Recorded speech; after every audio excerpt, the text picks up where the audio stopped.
वाक्यकार वररुचिं भाष्यकारं पतञ्जलिं पाणिनिं सूत्रकारं च प्रणतोऽस्मि मुनित्रयम् योगेन चित्तस्य पदेन वाचा मलं शरीरस्य च वैद्यकेन योपाकरोत्तं प्रवरं मुनीनां पतञ्जलिं प्राञ्जलिरानतोऽस्मि.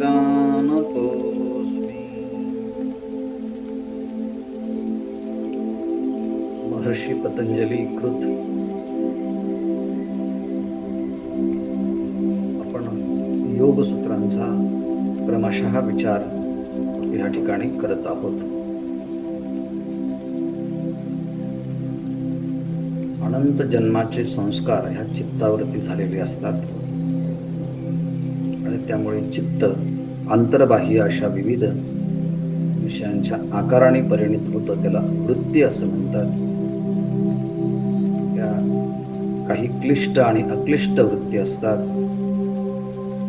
वृत्तयः पंचतयः क्लिष्टा अक्लिष्टाः. त्या क्लिष्ट वृत्तींचा निरोध करण्यासाठी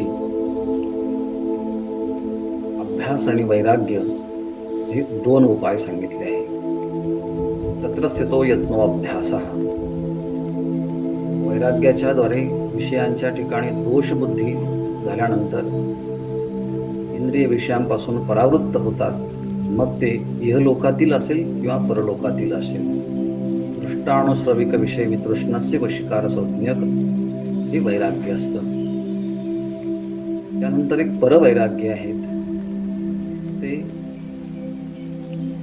सत्वगुण, रजगुण आणि तमगुण ह्या कोणत्याच वृत्तींशी संलग्न नसतं आणि पुरुष अर्थात चेतन तत्वाच्या साक्षात्कारानंतर ते प्राप्त होतं.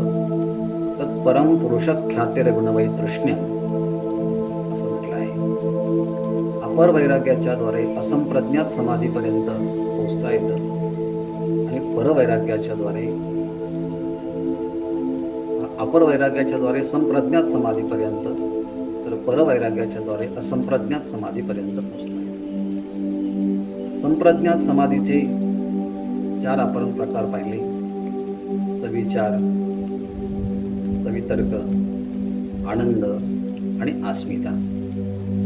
त्यामध्ये त्याचे विषय सुद्धा स्थूल, सूक्ष्म, सूक्ष्मतर आणि सूक्ष्मतम अशा स्वरूपाचा ते विषय असतात आणि त्या वृत्तीला ते अलंबन प्राप्त झालं की तो संपूर्ण विषयाचा साक्षात्कार त्या वृत्तींना होत असतो. त्यानंतर असंप्रज्ञात समाधी ही दोन प्रकारची आहे. एक भवप्रत्यय आणि एक उपाय प्रत्यय. भवप्रत्यय हे विधेयानां प्रकृतिलयानां, विधेय प्रकृतिलयानां, ज्यांनी योगाचा अभ्यास केला आहे पण चेतन तत्वाचा साक्षात्कार झाला नाही, ते देवताधिक स्वर्गादीच्या ठिकाणी, स्वर्गादी लोकाच्या ठिकाणी जाऊन स्थूल देहाचा त्याग केल्यानंतर सूक्ष्म देहाने, लिंग देहाने या असंप्रज्ञात समाधीचा अनुभव घेतात. किंवा दुसरे जे आहेत ते प्रकृती आणि प्रकृतीचं कार्य, पंचभूत, पंचतन्मात्रा, पंचज्ञानेंद्रिय यांच्यामध्येच आसक्त झाले प्रकृतीमध्ये, पण प्रकृतीच्या पेक्षा चेतन तत्व आहे याच्याकडे कधी विचारच केला नाही. अर्थात हे देहपातानंतर प्रकृतीमध्येच विलीन होतात आणि मग तिथे त्यांना तशा स्वरूपाचा अनुभव येतो. दुसरे जे आहेत हे देवताधिकांच्या संबंधाने आहेत. पण उपाय प्रत्यय जो आहे, म्हणजे उपाय कारणाच्या द्वारे ज्यांना हा असंप्रज्ञात समाधी प्राप्त होते त्यांचे उपाय काल आपण पाहिले आहे. पहिल्यांदा श्रद्धा. त्या श्रद्धेच्या नंतर श्रद्धा शब्दाचा अर्थ काल आपण पाहिला की अंतःकरणामध्ये एक प्रकारची स्पष्टता निर्माण होणं, शास्त्रगुरू यांच्याविषयी असणारा पराकोटीचा विश्वास, त्यानंतर आपण जे करतो आहे त्या साधनेमध्ये आपल्याला एक उत्साह येतो, त्याला वीर्य असं म्हणतात. आणि श्रद्धा आणि वीर्य या गोष्टी सातत्याने सतुदीर्घकाल नैरंतर्य सत्कारा सेवितो दृढभूमी या न्यायाप्रमाणे होत गेल्या की पुढे स्मृती. स्मृती शब्दाचा अर्थ ध्यान असा होतो. श्रद्धा आणि वीर्य ह्या गोष्टी प्राप्त झाल्या की मग तो ध्यान या स्थितीमध्ये त्याला प्राप्त अवस्था होते. आणि एकदा की ध्यान झालं की मग यम नियम आसन प्राणायाम प्रत्याहार धारणा ध्यान आणि समाधी, अर्थात चित्त पूर्णपणे समाहित स्थितीमध्ये राहतं, तेव्हा ही समाधी अवस्था असते. आणि त्यानंतर प्रज्ञा, त्याला प्रज्ञालोक असं म्हणतात. आलोक शब्दाचा अर्थ आहे प्रकाश, ज्ञान, सुख. मग त्या प्रज्ञेच्या मध्ये सगळ्याच प्रकारचे विषयांच्या विषयी असणारी आसक्ती निघून जाते, गुणांच्या विषयी असणारी आसक्ती निघून जाते आणि त्या बुद्धीच्या मध्ये आलोक म्हणजे प्रकाश, ज्ञान हे प्राप्त होतं. अशी ही परवैराग्याच्या अभ्यासाच्या द्वारे प्राप्त होणारी ही पराकोटीची स्थिती ही असंप्रज्ञात समाधीची ही स्थिती आहे.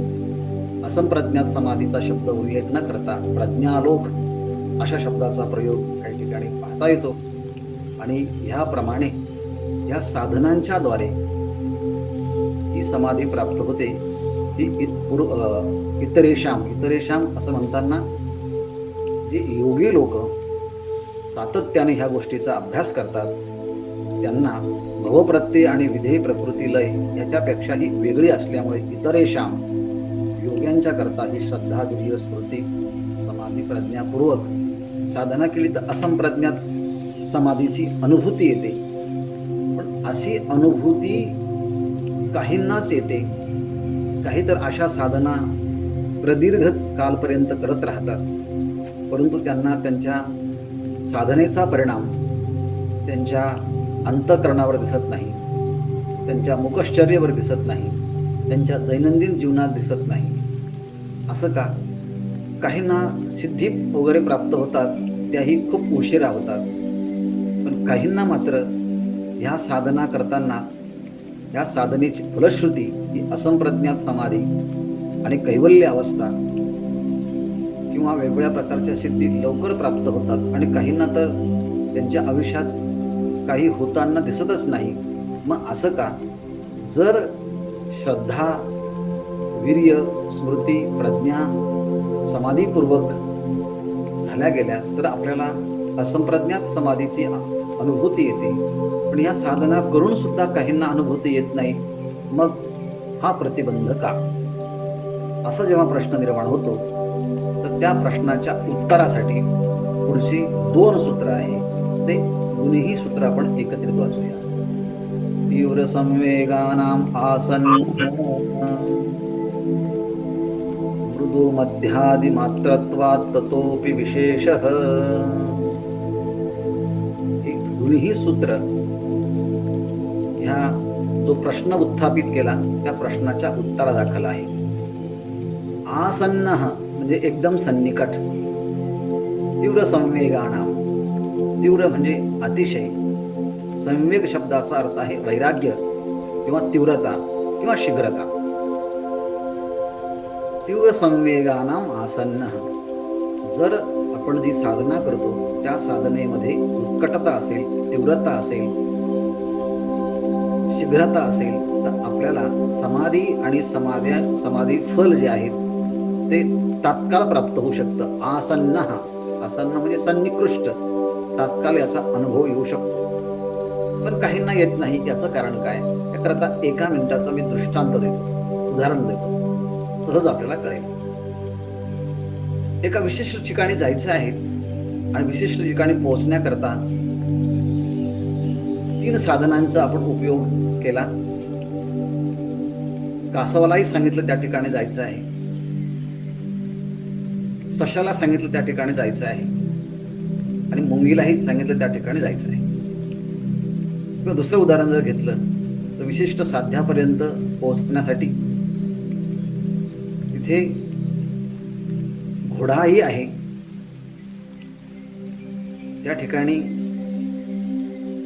बैलही आहे आणि त्या ठिकाणी गाढव पण आहे आणि विशिष्ट ठिकाणी पोहोचायचं आहे.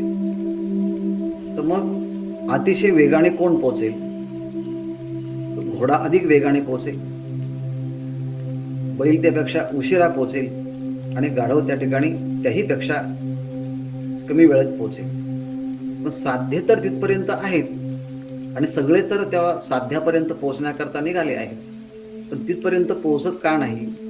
कारण घोड्याचा वेग अतिशय जास्त आहे, त्यानंतर बैलाचा वेग त्यापेक्षा कमी आहे आणि गाढव तर त्याही पेक्षा कमी वेगाचा आहे, त्यामुळे ते उशिरा पोहोचते.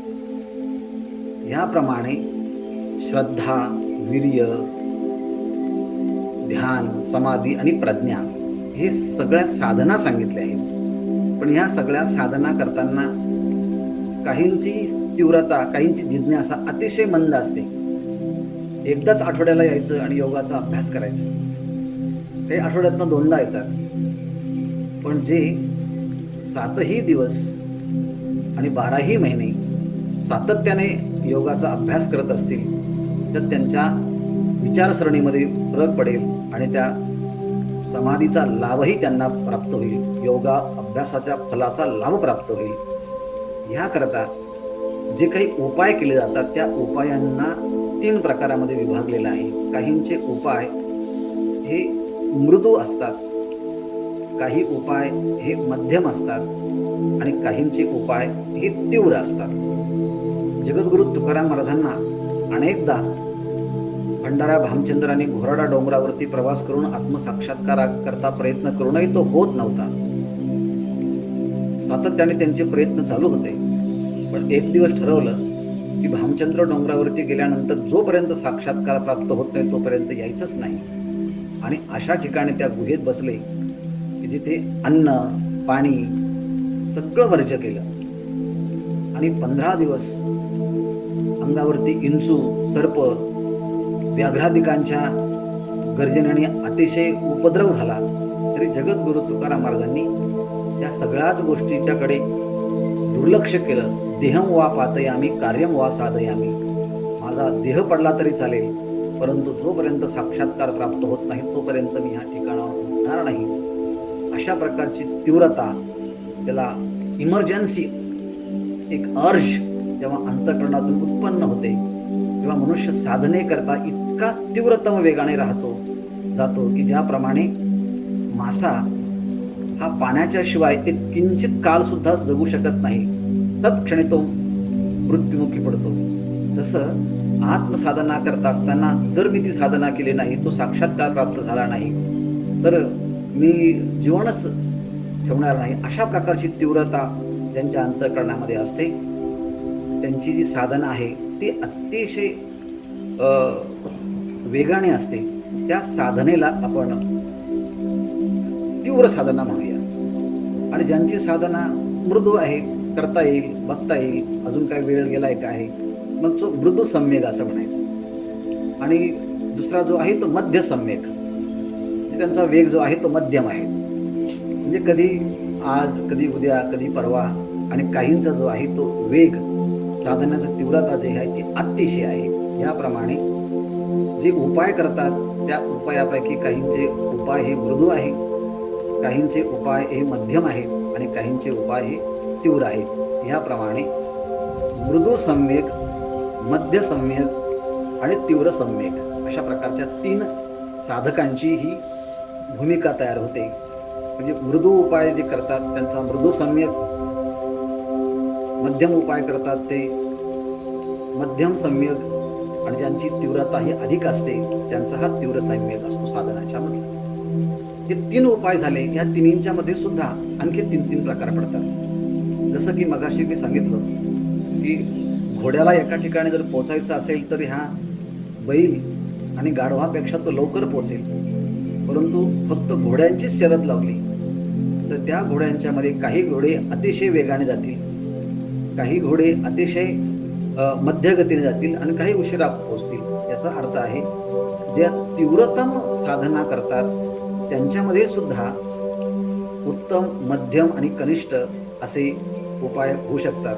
म्हणून अतिशय वेगाने जे साधना करतात त्यांना अधिमात्रा असं म्हणतात. त्यांची जी मात्रा साधनेची जी आहे ती अधिक असते, पण त्या अधिमात्रेमध्ये सुद्धा अधिमात्र उपाय मृदू सम्यक, अधिमात्र उपाय मध्य सम्यक आणि अधिमात्र उपाय तीव्र सम्यक. अर्थात घोडा जरी वेगाने गेला पण घोड्यांचीच फक्त शर्यत लावली तर त्याच्यामध्ये सुद्धा अतिशय वेगाने, मध्य वेगाने आणि मग कमी वेगाने त्याचे 3 प्रकार पडतील. मग मध्ये दुसरी जी शर्यत होती बैलांची, त्यांची जर आपण पुन्हा लावली तर त्यामध्ये सुद्धा अतिशय वेगवान, मध्य वेगवान आणि कमी वेगवान असेल. त्याला म्हणतात की मग तो जो मधला उपाय आहे त्याला मध्य सम्यक, मध्योपाय तीव्र सम्यक आणि मध्योपाय मृदू सम्यक. मध्योपाय मृदू सम्यक, मध्योपाय मध्य सम्यक आणि मध्योपाय तीव्र सम्यक. आणि शेवटचा जो आपण शर्यतीमध्ये पाहिला की गाढव ते तर खूप उशिरा पोहोचतं, पण तरी देखील गाढवांच्या मध्ये पुन्हा शर्यत लावली तर त्यातही काही वेगाने, काही मध्यम, काही तीव्र उशिरा जातील. तर त्यांची जी सुरुवात शेवट जी आहे त्याला म्हणायचं की मृदू उपाय मृदू सम्यक, मृदू उपाय मध्य सम्यक आणि मृदू उपाय तीव्र सम्यक. याप्रमाणे एका एका साधनेचे पुन्हा 3-3 प्रकार केले तर 9 प्रकाराने ही साधना सिद्ध होते. पहिल्यांदा मृदू, मध्यम आणि तीव्र, पुन्हा त्या मृदूचे मृदू सम्यक, मृदू मध्य आणि मृदू तीव्र असा उपयोग केला. आणि त्या मध्याचे सुद्धा मध्य मृदू, मध्य सम्यक आणि मध्य तीव्र. आणि जे अतिशय वेगाने जातात त्यांचे पुन्हा अधिमात्र मृदू सम्यक, अधिमात्र मध्य सम्यक आणि अधिमात्र तीव्र सम्यक. अशा साधनाचा क्रम आणि त्याची तीव्रता ही कमी जास्त असल्यामुळे त्या साधनांच्यामध्ये असणारी फलश्रुती आहे ती सुद्धा कमी जास्त प्रमाणामध्ये प्राप्त होते. याचा अर्थच असा आहे असंप्रज्ञात समाधी प्राप्त करण्यासाठी श्रद्धा किती तीव्र आहे. ज्याची अंतःकरणामध्ये पराकोटीची श्रद्धा आणि विश्वास असेल आणि त्याप्रमाणे साधना करत असेल तर त्याचं फल लवकर आहे. कारण त्याला त्या साधनेमध्ये उत्साह जास्त असेल आणि उत्साह जास्त असला की समाधीचा अभ्यास देखील त्याच्याकडनं अतिशय चांगल्या प्रकारे होत जाईल.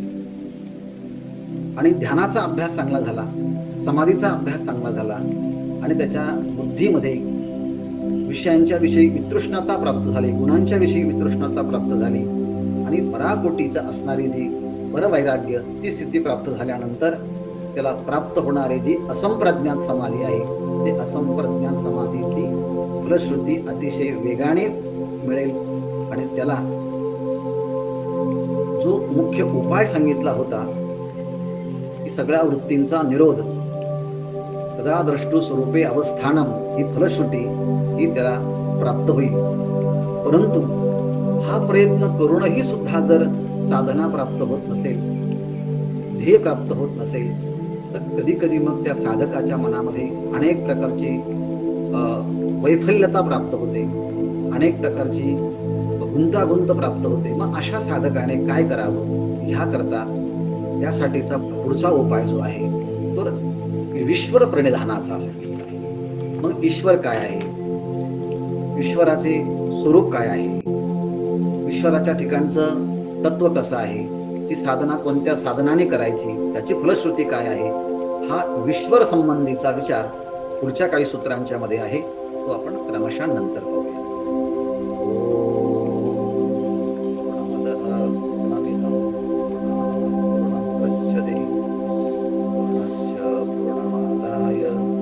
पूर्णमेवावशिष्यते. ओम.